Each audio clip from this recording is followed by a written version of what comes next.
start. Okay. Welcome, everyone. It's nice to see all these faces, familiar faces. I am actually at EFA in my office. And I've been coming in the whole time. So I've just been at EFA through the whole, and let me tell you, I was in an empty building for months. So I could see there's a lot of people who know about EFA, but I'll give a quick introduction. And then we have 4 artists on the panel, and each of them will also do a little bit of an introduction. But mainly what I wanted to talk about was the community, EFA, and the community and what that means, and how this is all changing because of Corona, and how we all plan to manage to move forward. I will first do thank yous. Thank you, Jane Stevenson, our founder and executive director, who has, I have to say, Jane's been amazing, keeping us going through this, getting grants, working with the bank. It was pretty dicey for a few months there. We were closed for 3 months. And also I want to thank the artists about that, but we'll talk about that in a minute. Also, I want to thank the board. Thank you, Michelle. The board was meeting every week and coming up with ideas. Everybody worked really hard to make sure that we are still in existence, and we are. And I want to thank, right now I want to thank the Garment District Alliance. Every year when we do open studios, we do it in conjunction with the Garment District Alliances. They do an art week, and we always coordinate them when the dates are. And they just gave us a generous, they just gave us $1,500 towards our open studios, which was really nice because I'm sure they're hurting too. So thank you, Jerry Scup and the Garment District Alliance. And thank you, the EFA staff. We have an amazing staff. I see Essie over there, and everybody's worked really hard to make this as much of an event as we could without it being in person. I've been attending a lot of the events by the other programs. I was just at the member opening for the Robert Blackburn printmaking workshop, which was terrific, Essie. And everybody's just worked really hard. But in particular, I want to thank Natalia, who is unbelievable, assistant director. And really, I mean, forget it, this wouldn't be happening without Natalia, I'm telling you right now, if I had to figure all this stuff out. And Derek, our program manager, who's been amazing and did all the incredible graphics. And HC, thank you. HC has been running almost every one of these events and has done a great job.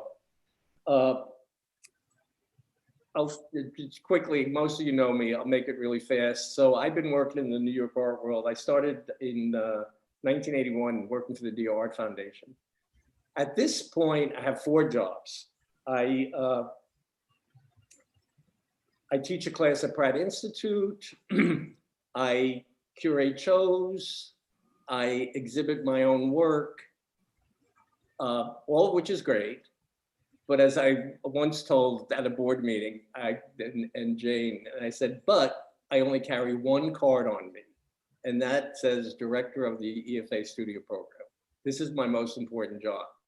And I've been here over 10 years, and I love working with artists, the fact that we're trying to assist artists in having great careers as much as we can.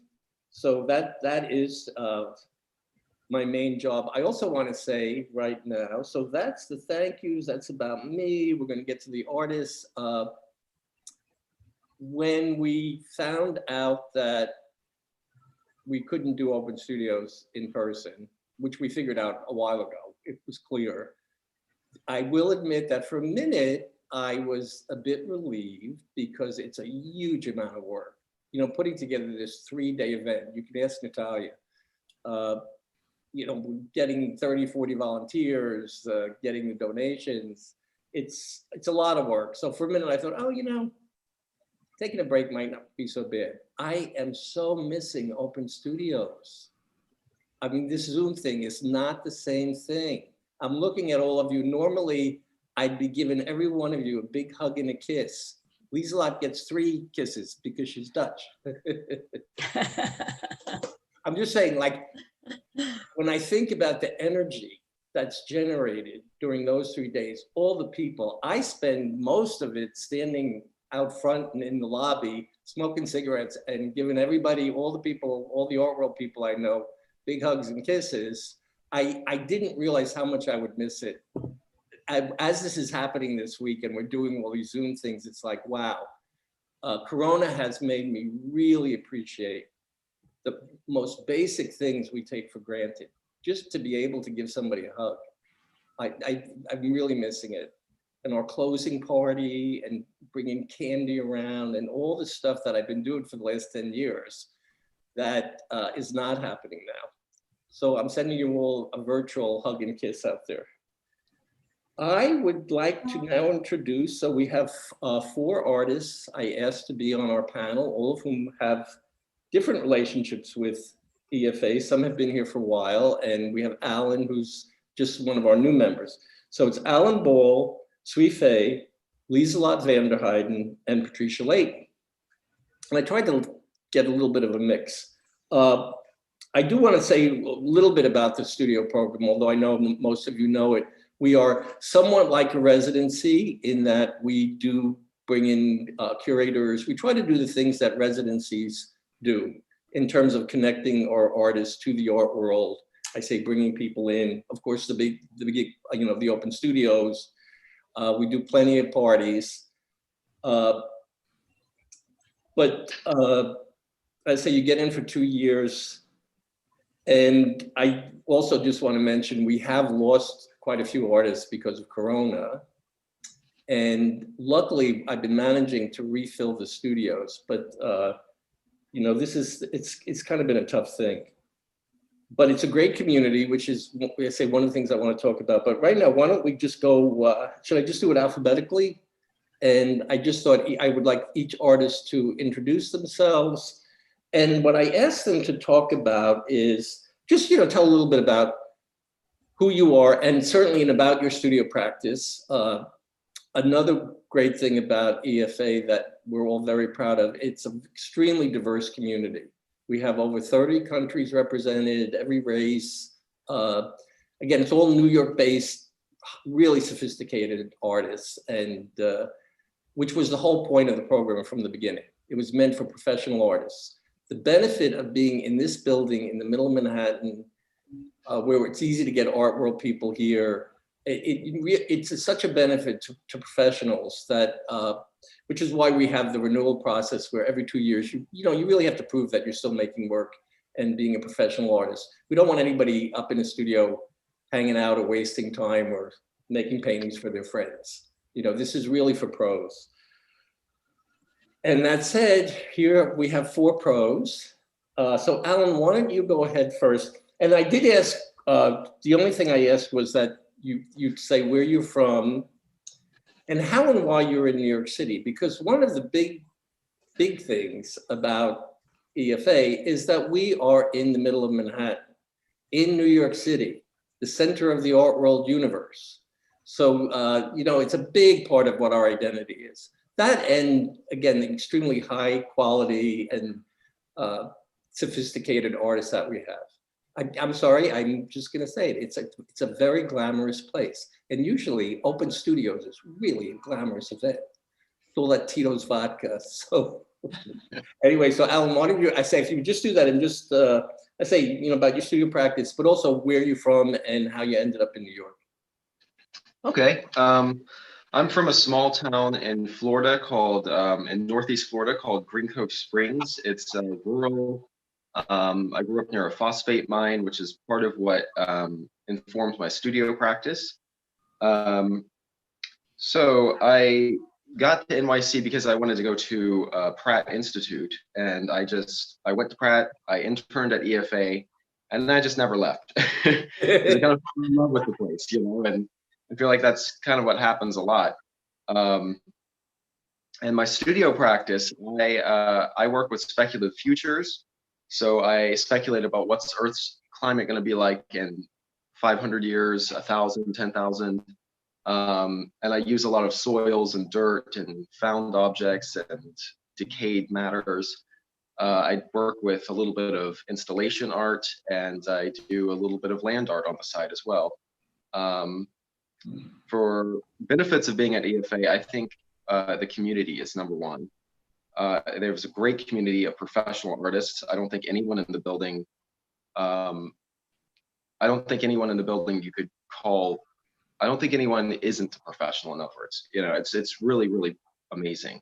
And the knowledge base is great too. So if you go around in the building and you have a problem with something, you can pretty much just email the EFA, and you'll get a response in like maybe 30 minutes, and it's always a great response, you know, or a flood of responses.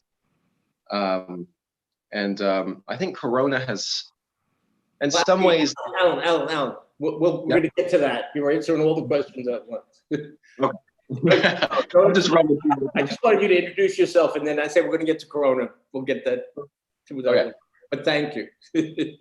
And I want to say, and we're all extremely proud of Alan, who was my student at Pratt, and then he was an intern. And when did you graduate? 2019? 2019, I think. Yeah. So I mean, it's very rare that, again, the artists who apply here, it's for artists with established studio practices and professionals. And I know a lot of people looking, oh, well, Alan got in because we know him and everything. We really do a outside jury process. We have no say in who gets chosen. As I say, I do get to interview them, and if somebody seems a little too crazy, I can kind of veto it. But basically, there's the outside jury makes the calls, and the fact that Alan got in and became a new member as of May 1st was strictly on the merit of his work, and we're very impressed, and we're so happy that it worked out. We're so happy you're here, Alan. Thank you. There's a lot of hand wringing earlier this year, like, oh Lord, am I going to get in? I don't know. So, Suifei. So as I say, just, you know, a little bit about you and how you ended up in New York. And I say, we'll get to the Corona stuff and the community after this. Oh, and by the way, I forgot to say at the beginning, which Derek reminded me, and then I forgot. You know, if you have any questions, feel free, however you want to do it. Put it in the chat room. If you want to wait till the end, we'll definitely leave some time at the end. Is that good? Yeah. Okay. Yeah, I originally come from China. When I was at graduate school in Pennsylvania, a very small town for university, small town, and our professor always asked us to go to New York City. You have to go to New York City to see the shows, and so every semester I came to New York City. Before I graduate, I was thinking where I should go, which city, and so I was thinking, well, New York City is the center for the art world, so I decided to come to see it. But at that time, I didn't think how long I will stay, and to look back, it's already a long time. But it feels just like 5 years. EFA is, when I first arrived to New York City, I was introduced to the AIM programs at Bronx Museum. So there's one artist, he had a studio at EFA. So I came to visit him and to look at his art. And also I see EFA is a great place to be for artists. So then I applied. So that's why I am here. Excellent. Liesla. You got to unmute. Liesla, you got to unmute. Oopsie doopsie, sorry. I came to New York a long time ago. I was, I fell in love with someone I met in Italy, and I was studying something totally different, and I was not happy at all. And I just went to visit him, and I just fell in love with New York and with the light, and I was doing photography. And so then I was really lucky I got accepted to Cooper Union, which was tuition free then. Because, you know, I couldn't afford any other or even consider any other options. And so, yeah, I never look back. I mean, it changed my life completely. And I really, really love New York City. I think it has, my education, of course, was really good afterwards. I went to Hunter College, which also really was a very great place for me to work or to be as a student. And yeah, it's like I feel like New York is always really tough. I mean, there's always things and situations that make you wonder, do you really, really want to be here bad enough? And so far, always, yes, absolutely. I think it is really fortunate to be here. And that's also part of EFA. I'm really happy to have the studio here, to be in New York and in Manhattan and have the community also, because that's one of the things I also realized that I love so much about New York is the community of artists and the so many interesting people who move through New York City, and so many people I have known, and the world is so much larger than than also just New York. I mean, it is a really great intellectual community, and then EFA is a really great artist community where I feel really fortunate to be a part of. I made so many good friends. I've had so many interesting studio visits that really pushed me to think about things in different ways. What else did I write down about the location? I also think that it's a great space to just work. You know, I mean, it's really good. It's always a balance between being part of the community, but also retreat. And you can really close your door and just really have a time that is totally separate from everything, even though there's all this energy of the bustling city, which can be really crazy a little bit. But I got very good work done here, and I really like the isolation. Also, I like that I have the projection. I like that things work in general. I had so many studios over the years where there were always problems. So yeah, in general, things don't always work, but thank you. Yeah. And also the visiting professionals is great too. Yeah. It's another great program. I really got to know such interesting people. Even the juries have been really interesting to get to know, and I built really interesting relationship with some of them. So yeah. Excellent. Thank you. Now, when I picked the group of artists, I wanted to make sure it gives you a sense of Lieselot's from the Netherlands, Weifei's from China, Patricia's from Scotland, and Alan is really the one from the most exotic place, Florida. Exactly. That's the most foreign place to me of the four of them. Anyway, I'm sorry. Go ahead, Patricia. Thanks, Bill. And first of all, I would like to say how much the EFA community has sort of held us together during this very difficult time. We are able to reach out to all our friends, and it makes a huge difference. We're terribly privileged, I think. And thank you again, Jane, Bill, Natalia, Derek, all of you for what you've given us. It really is so supportive. So I am Scottish, and I actually, my work is layered, and people may see the thread as being quite difficult from where I started to where I am now, but I see it as quite a clear line. I started in drawing and painting, studied at Edinburgh College of Art, and I've always been very influenced by the landscape and what surrounds me. I would say that when I started painting, eventually I was doing very large works where I would try to draw the people into the works. My work's always been contemplative in one way or another. And I found then I wanted to move. I had a painting postgrad, which I didn't take in Edinburgh. I decided to go to Poland. I won a scholarship to study with Magdalena Abakanowicz in the School of Fine Art in Poznan.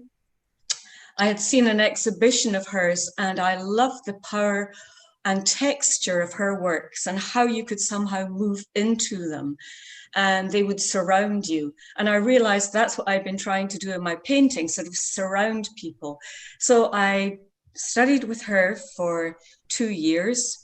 I then did woven constructions, which I had never done before, but I kept it very minimal, as she did her works very minimal, but related it to my background and to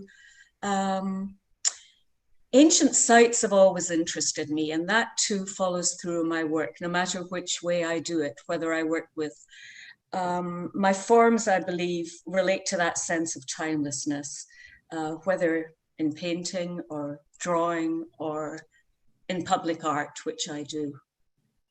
So am I talking too much? Oh, no, that's great. Thank you. And you brought up how much EFA and being part of this community has sustained all of us. And at this point, I do want to a huge thank you to the EFA artists. When we were shut down for 3 months, Derek was doing a happy hour every week. And so that we could stay in touch. And many of the artists, and thank you, Derek, and many of the artists would show up each week, a different group each week. And it was at these meetings that the artists came up with the idea. And it was Samir and a few, I forget who the other artists are, but the idea of doing a benefit. Because things really got dicey. I'm just gonna be honest with you. We would have a staff meeting and Jane would be, oh, well, we have enough money for one more paycheck. And to give her credit, she never fired anybody. We kind of stopped paying the other bills, but she kept, and we got our pay, you know, we got paid the whole time. But it was really tight, and the artist came up with the idea of doing a quick benefit. Now, normally benefits are these huge, we did a 25th anniversary benefit. Oh my God, it was so much work. The event, getting food donated, et cetera, getting the work here. This was a brilliant idea. So it was this very kind of lightweight benefit. Everything was $200. All the artists, I forget, Derek, how many works did we end up having?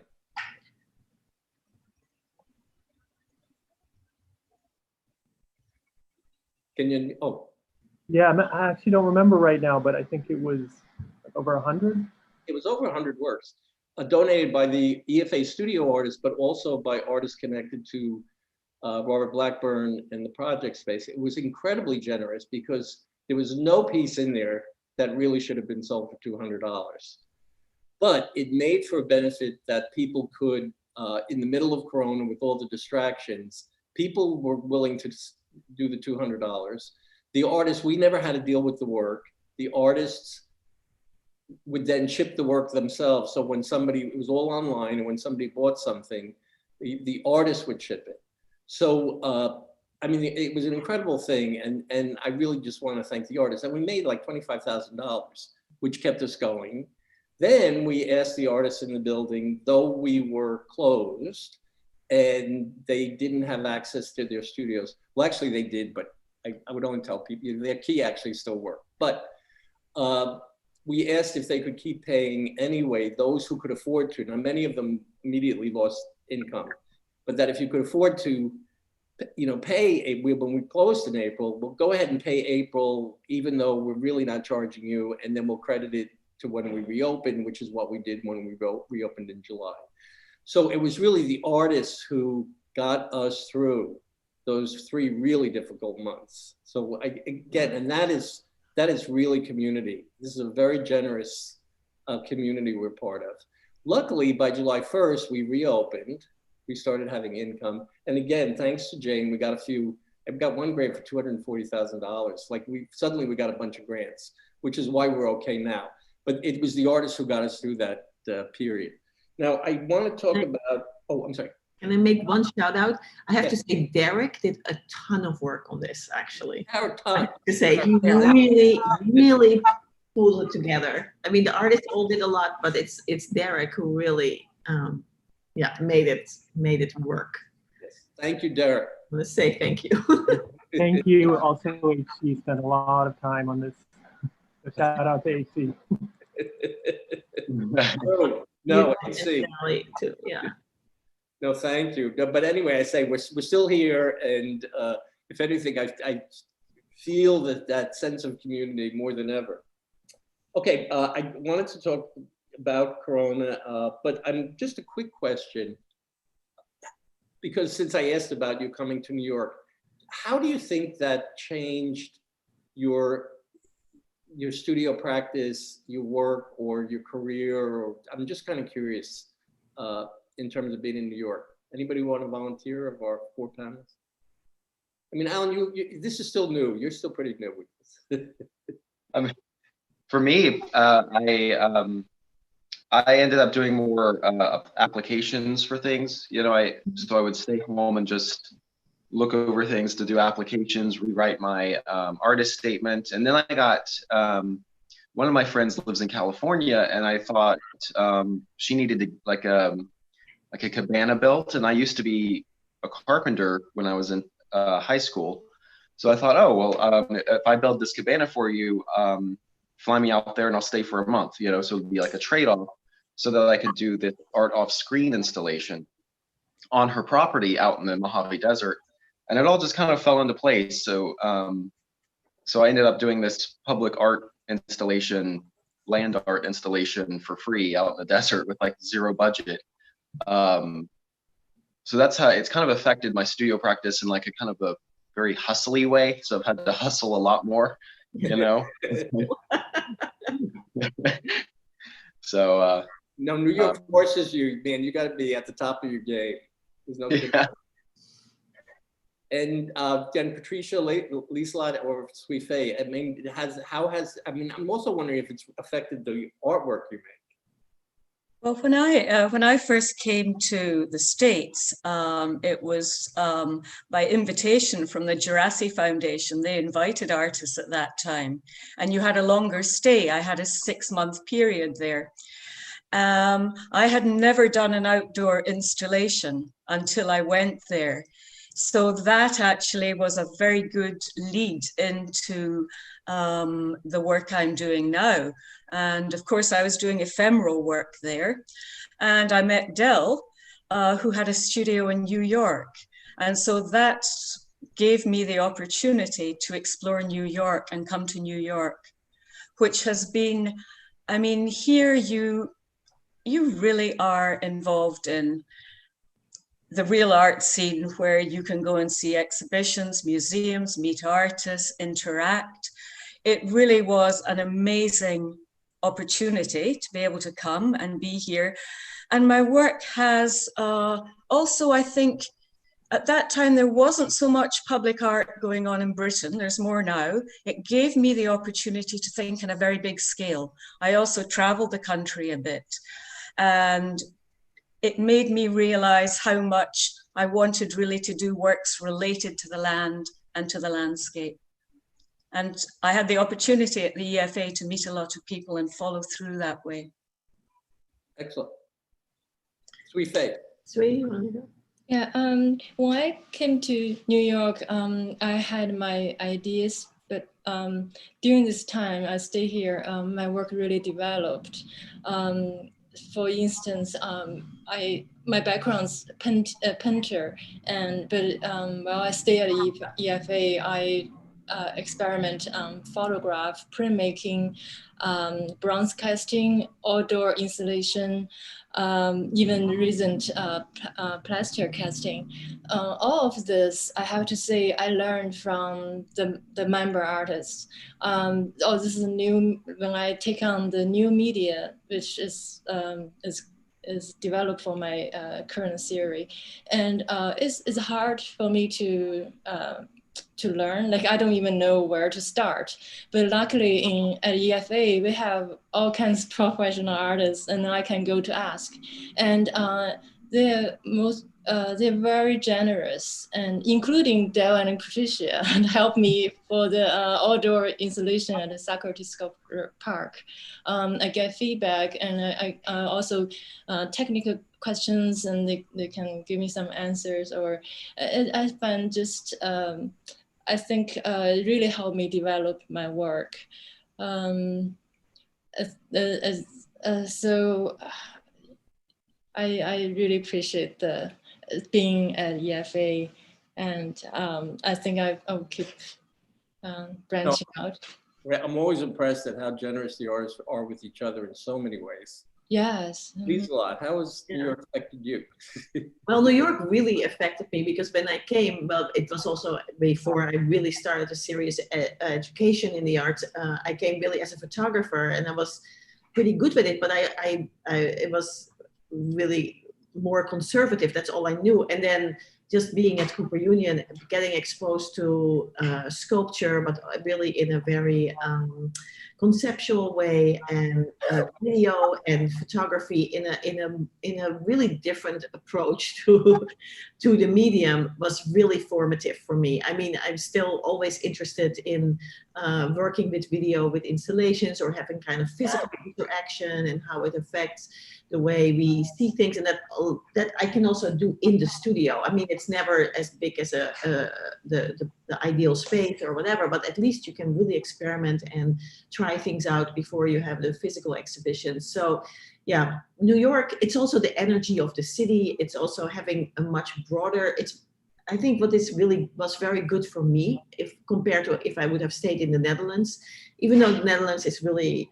a great place and it's very supportive of the arts, it's also very small and you have to be really very connected. And I think that in New York, it leaves a lot more room to grow, also for female artists, or for using different media in a way that is much less tied to a very conservative academy. And I think, to me, the American or New York art world has been really, really good in that way. Also, just being exposed to all the work that you can see in the galleries, and also in the not-for-profit spaces, and also the people who do more political work. It allowed me a lot of ways to think about art that I don't think I would have been exposed to, or I wouldn't have been encouraged to do outside of New York. Especially as a woman, also, I have to say. Netherlands is always thought of as a super progressive, but it really, I don't think it is at all compared to being in New York City. I think New York City is really a unique place in the world for women, actually. No, you've said that. I've always been surprised because I think of the Netherlands as being progressive. Yeah. I run into you when you came back and you were like, it so annoys you that the women defer to the men. It's just so built in. Oh, it's unbelievable. Even I start to change my behavior. And I'm like, what's going on? It's just crazy. No, and it is a great place in the Netherlands. And it has a lot of things that the US doesn't have that are better too. You know, it's not like one or the other, but it is the artistic freedom and it is an encouragement that you can get through your community that you build here that is just not the same in the Netherlands. I mean, it's a very different structure, and you have to be there and live there to really understand it. And it's very, I don't know. And as you know, EFA is especially pro-women. Yeah. We're pro-diversity in general, but absolutely. We got great women in this building. And, absolutely. More women than men by quite a bit. Yeah. Okay, so my next question is, we're all in the middle of this Corona. I hate it, man.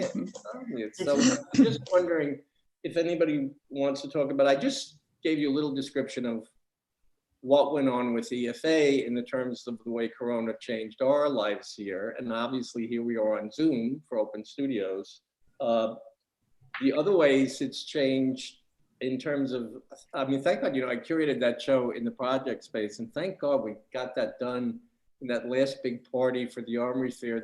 I feel like that was the last hurrah before everything shut down. I'm so glad I got to do that, because now, in terms of curating, I'm supposed to curate this show for the AHL Foundation, which supports Korean artists in the United States. And I was one of the jurors, and they do they give out 3 fellowships and amazing artists. And I'm supposed to curate the show, which was supposed to be in a Manhattan gallery in the spring. Now it's going to be in December online. So I just feel like everything I go to do, teaching my prac class on Zoom, I'm sorry, it is not the same as being, so I'm just wondering, and this is not only to, why don't we start with the panelists, but this is to anyone. I'm just, in terms of how Corona has affected you, and also, like, what's next? I'm feeling like we're going to be stuck in this for a while, so I'm just wondering how people are approaching it. Does one of the panelists want to answer that question first? Alan?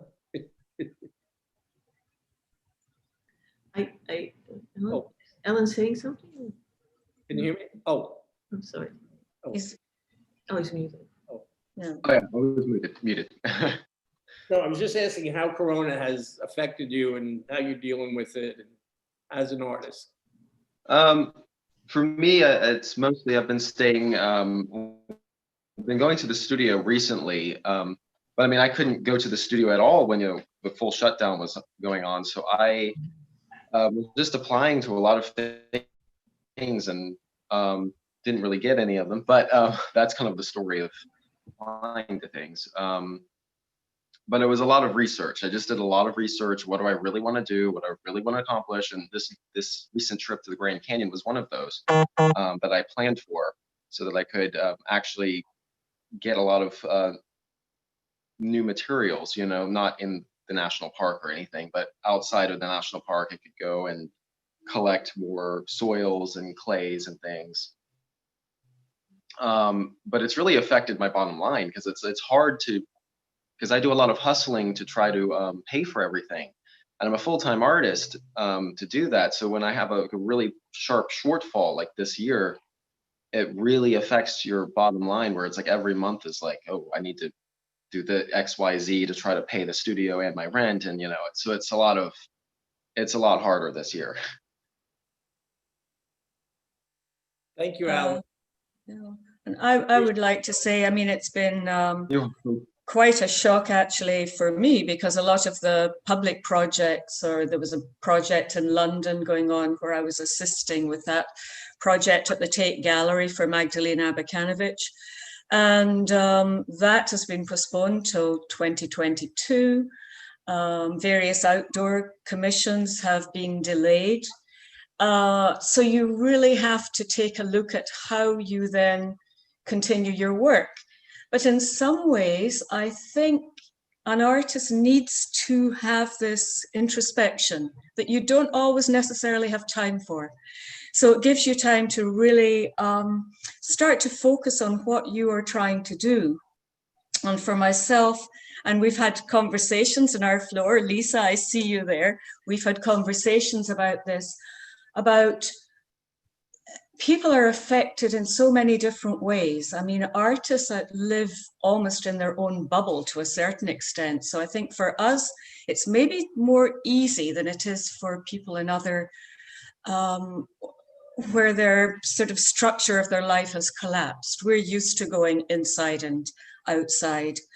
And it's made me wonder how I can do a work, or how do I sort of move forward with my work to give people something that can be healing, that they can somehow be part of, have a very strong, all the senses need to be involved now, and just how you touch on the senses. It's an interesting time. I think it's very difficult, and I hope it goes away soon. But I do think it gives you time to really look at life, look at what you're trying to do and how to say it. I love that. I mean, that's a great positive spin. And I have, for all my complaining about Corona, I do realize that, and just from my own experience in past recessions and other things, that often a lot of good things come out of it. I've always felt that during the recessions I went through, the art got much more experimental. The galleries got much more daring about what they would show when things weren't selling.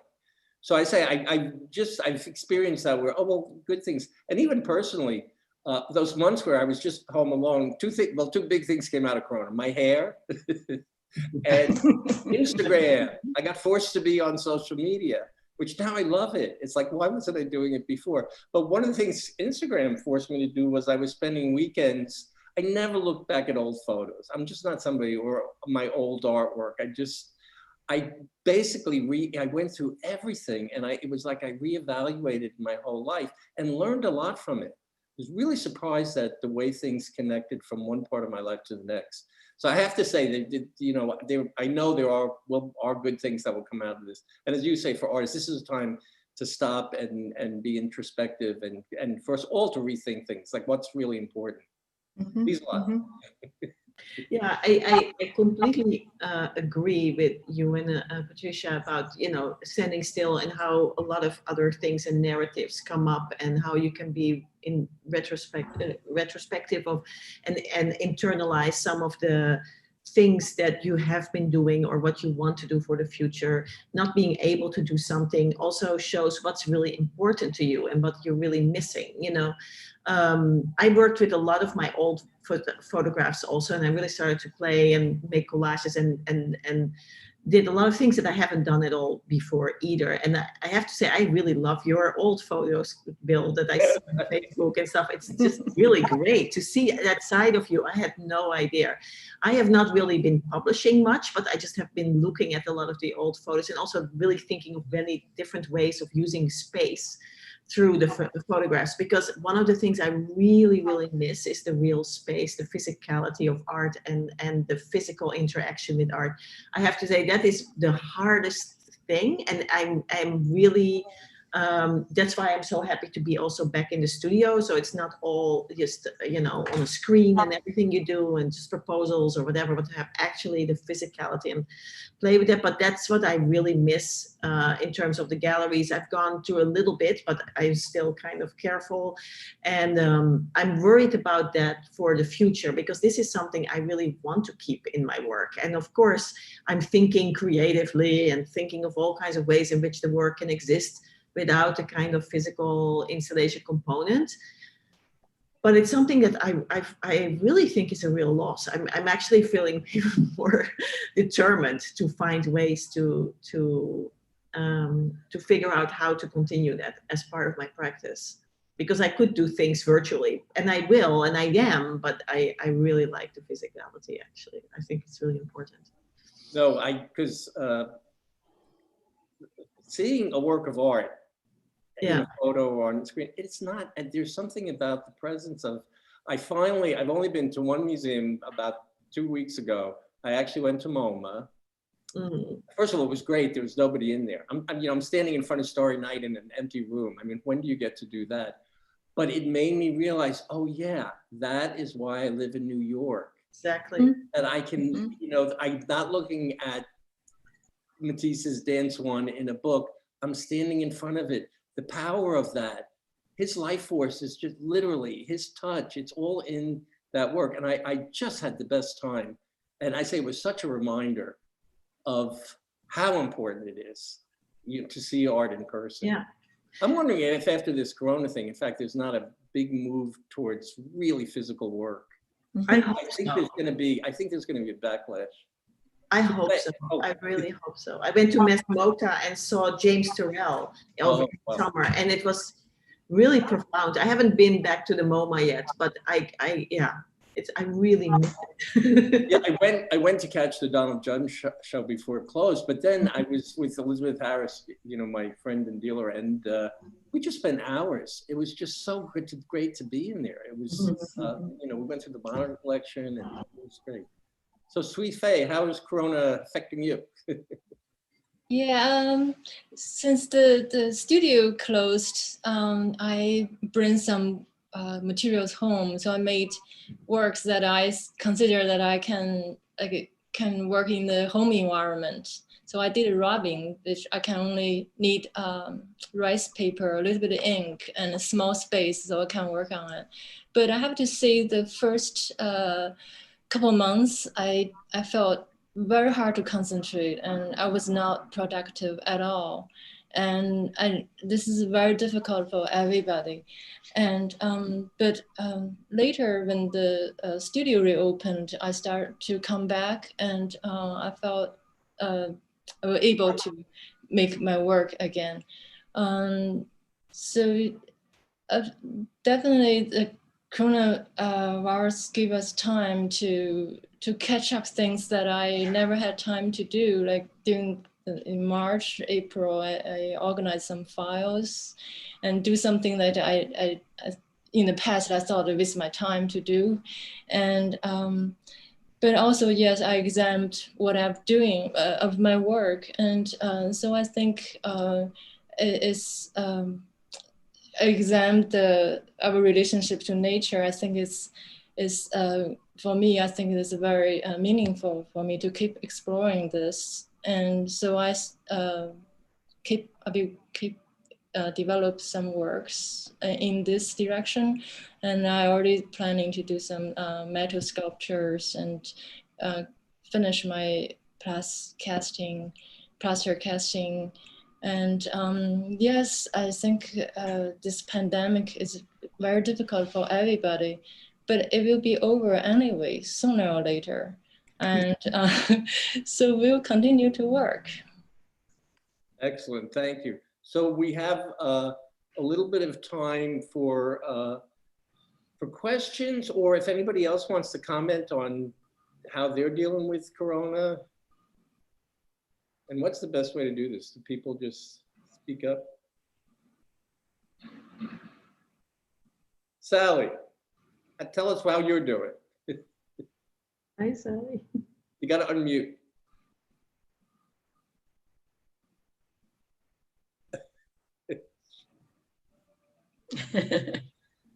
Anybody else? I got it. Oh, you got it. Great. Hey, Sally. Hey, everybody. Hi. Well, Hi. hi, I miss everybody so much. Yeah. I was going to say one way Corona has affected is that you needed to, sublet your studio, and that Yeah. you're not coming into Manhattan. Right, that's right, till everything has calmed down, which hopefully will be December or January. Because I'm out in Brooklyn now, so I don't want to get on the subway and the bus when the city shut down. And I also lost my job because of that. But I just kind of going with what happened.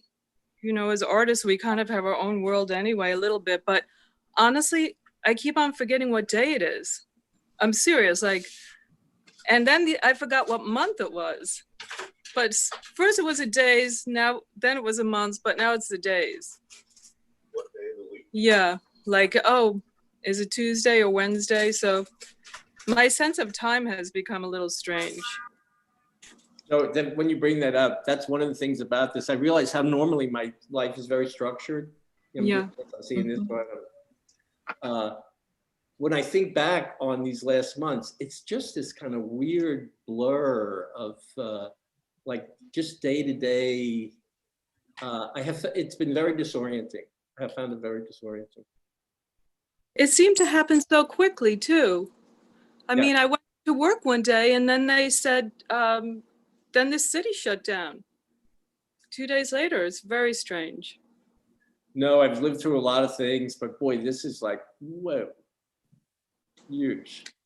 But it has been wonderful to be able to keep in touch with everybody with the happy hours and calling people sometimes. And so it's great. We're all still here for each other, which is, through whatever. So that's very special. Okay, we still have a couple of minutes. Anybody on the panel have another comment? Somebody has a question? Let's see everybody. I was just going to say that we were sort of chugging along at this high level too, right before the shutdown. It seemed like things had reached a certain level, like a crescendo almost. There was a really loud kind of cacophonous moment. There were a million activities. There was so many openings and just a frequency of activity that was just very high. And I think what made this such an abrupt change is that, it seemed like we had been going through a period of expansiveness right before the lockdown, and to sort of be running along at this high level pace and then kind of hit a wall, it was quite shocking. But also, I think that, part of the return to just being a little more engaged with, activism, civic engagement, organizing, labor organizing, just being on the ground and listening to one another. I'm calling friends and being more connected, more intentional, more loving, more caring, and direct with my with people that I do love, to just say I'm reaching out to you. And I think there's some kind of intentionality around that connection that maybe wasn't happening as much before the lockdown. So it's the sort of reorienting of the concentration of activity to the home or to a more local setting. I think it's not necessarily a bad thing, but it certainly wasn't how we were all operating. I was just like out of the house, like running around like a crazy person. Yeah. No, it's definitely a learning experience. And I think so much of the active, the Black Lives Matter and the level of all those demonstrations could not have happened if it wasn't that nobody was working. Everybody was because of Corona. So it has made it possible to think about other things, which is the good part of it. But it is true, Natalia and I have said that. We were like, we didn't realize how high we were flying. I mean, that last event for the Armory, our Armory cocktail party, we had 4 bartenders, cases of Tito's vodka, hundreds of people showed up. And now I think about it, and it seems like a million years, it seems like another world. Now I'm glad, I've only just now started having people over to my house. And like just have 2 people over, socially distanced. I love, it has made me appreciate, as I was taking it for granted that there were all these people around all the time. And now I am paying much more attention. And when I'm suddenly with somebody live, I'm like, wow, look, you can see the move. And because I've been seeing people for months there, I only saw people on Zoom. So we're just about out of time. Can I just say, I think it could be a very good thing. We've had our happy hours, but I think what we could do as a community too is pull together, to look at how we can help just now through art, to do things that can really help people in general who are really with ideas, unification. There's so much division just now, not only the coronavirus, but this division is causing such problems too to us, to our human spirit. So, we are visionaries, so we should start to use this to really start to bounce ideas, I think. That's a good idea. So maybe this could be also post Open Studios. Maybe we'll take, if there's reflections like this that occurs to you, maybe in the survey that we'll send out afterwards, put any of those ideas about how we can continue to be together and how we can continue to act collectively and activate our little community in any way we can. I know Daron Langberg, who was one of our, he left the building unfortunately, but he was just been doing so much and so many fundraisers, and he's been so involved, and I think those are the things that are really inspiring, because we do have a little bit of control and a little bit of power to be able to define for ourselves what's important at this moment. And I think that that's maybe the positive thing coming out of it. Mm-hmm. Absolutely. No, and I think it is moments like this where people, everybody was flying high, people caring about the money, they're running like crazy. It's a moment where people start thinking about each other. And as I say, in terms of social concerns. My mother, who grew up during the Depression, she always said people were much nicer during the Depression. Yeah. And it's kind of what happens when people are not running around being greedy. Anyway, I want to thank all of you who showed up. It's nice to see familiar faces. And a big thank you to Natalia and Derek. Man, you two are amazing. And it's Open Studios. The whole thing has been great. And HC, thank you. You are really holding this. You are the connection of the 3 programs to each other and keeping it together. And a special thank you to our EFA studio member artist panel, to Alan Ball, Sui Fei, Lieselot Vanderheiden, and Patricia Layton. Thank you all very much. Yay. Thank you. Thank you, Bill, for doing this, organizing this, and thank you so much. And Derek and HC. It's really great to see you guys. Ideas, because I think that this is the stuff again, our artist benefit was very successful, and I think that things that come from the artists are the best ideas. And when I run into any one of you in person, someday I'm going to give you a big hug and a kiss.